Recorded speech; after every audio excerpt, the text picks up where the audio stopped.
जीवन, कर्म, सकारात्मक सोच, शांति, सत्य और सफलता पर छवियों के साथ सर्वश्रेष्ठ भगवद गीता संदेश। उद्धरण, स्थिति और विचार। श्री कृष्ण के अनमोल सुविचार। भगवान कृष्ण को भगवान विष्णु के 8वें अवतार के रूप में और अपने आप में सर्वोच्च भगवान के रूप में पूजा जाता है।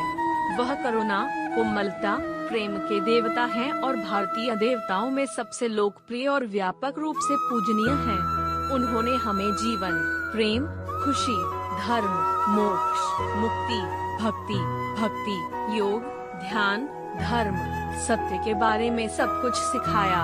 आइए जानते हैं श्री कृष्ण के श्रीमुख से निकले कुछ अनमोल विचार, जिससे सुनकर आप अपने जीवन में सफलता की ओर आसानी से पहुंच सकते हैं। वह सब कुछ करो जो तुम्हें करना है, लेकिन लालच से नहीं, अहंकार से नहीं, वासना से नहीं, ईर्ष्या से नहीं, बल्कि प्रेम, करुणा, नम्रता और भक्ति के साथ।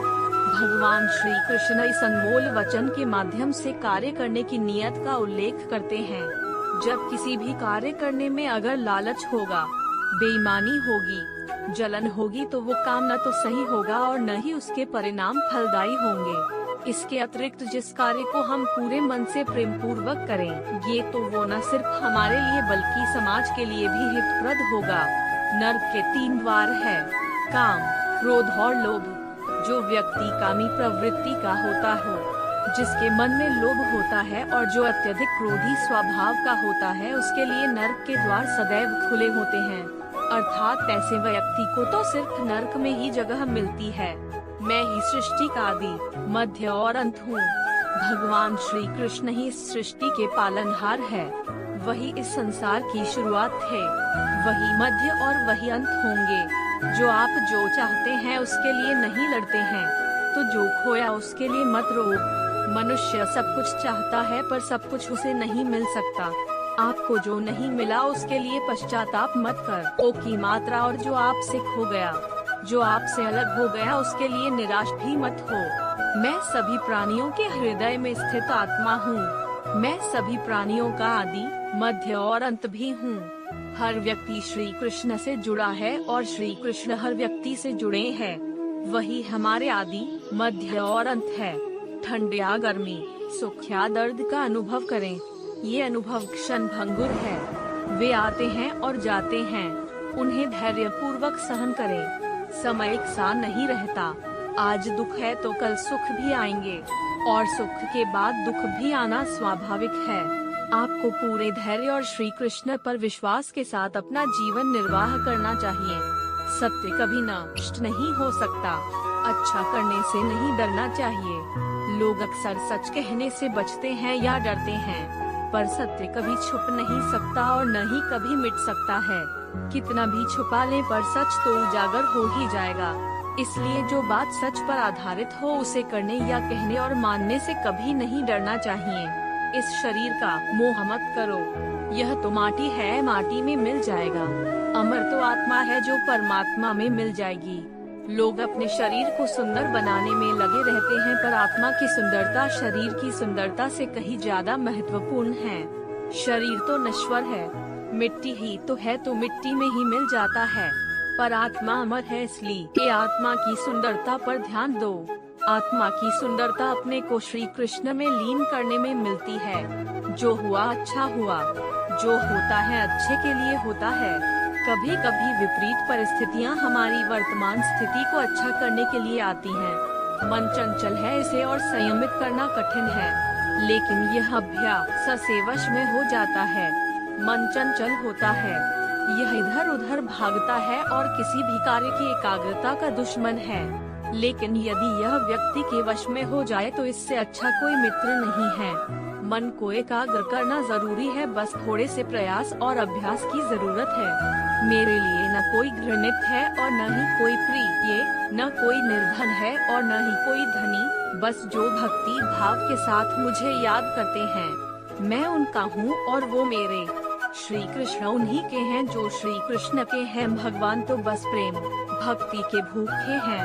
जो भी उनकी भक्ति में लीन होता है, जो भी प्रेम से उन्हें याद करता है, वो सदैव उसका कल्याण करते हैं। मैं हमेशा तुम्हारे साथ और तुम्हारे आसपास रहता है, चाहे तुम कुछ भी कर रहे हो।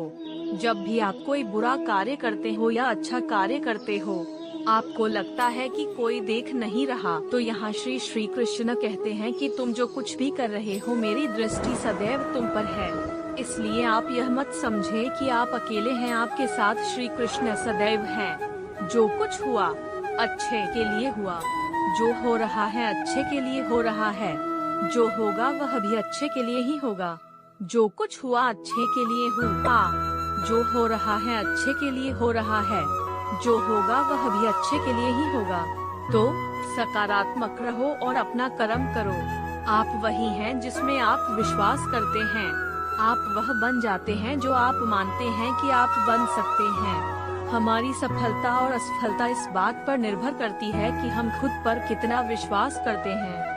व्यक्ति जो चाहे बन सकता है, यदि पूरे विश्वास के साथ अपने लक्ष्य पर लगातार चलता रहे। जिस इंसान के चारों तरफ नकारात्मक लोग रहते हैं, उस इंसान का मंजिल से भटक जाना तय है। कहते हैं मन के हारे हार है और मन के जीते जीत। जिस प्रकार सकारात्मक विचारों से सफलता मिलती है, उसी प्रकार नकारात्मक विचार असफलता के मार्ग की ओर अग्रसर करते हैं। क्योंकि जैसा हम सोचते हैं वैसे ही हम बनते जाते हैं और अपने विचारों के माध्यम से ही हमें नकारात्मक और सकारात्मक परिणाम मिलते हैं। अपने अनिवार्य कर्तव्य का पालन करें, क्योंकि क्रिया वास्तव में निष्क्रियता से बेहतर है।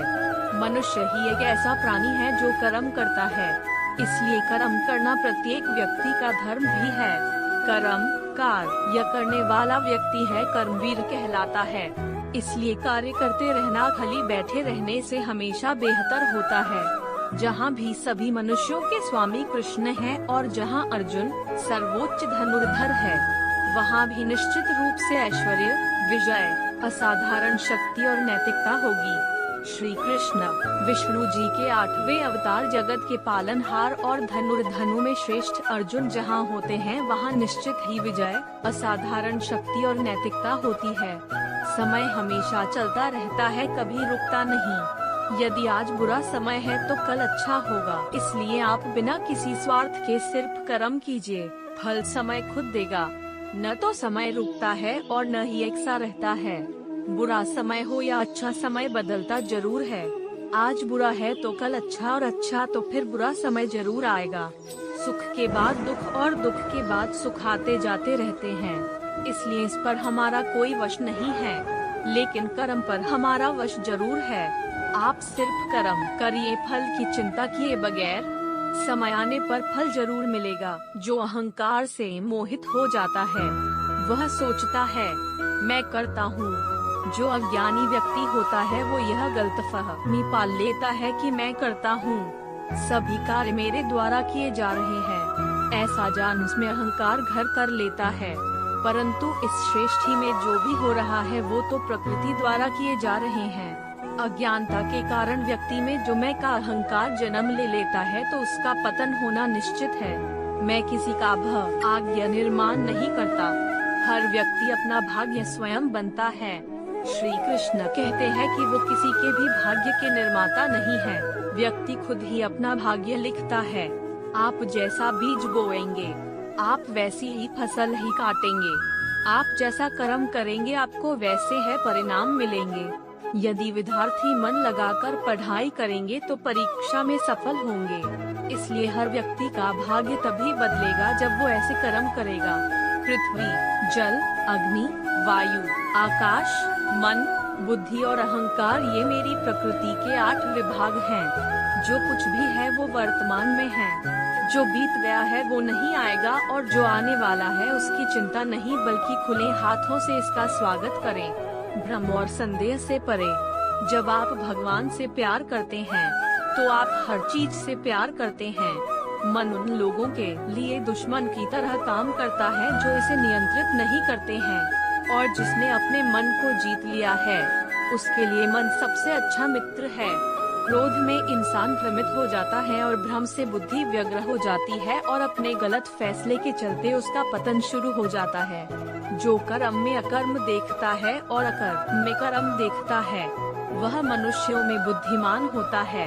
आप केवल कर्म के हकदार है, उसके फल के कभी नहीं। मनुष्य अपने विश्वास से निर्मित होता है, जैसा वह मानता है वैसा ही वह है।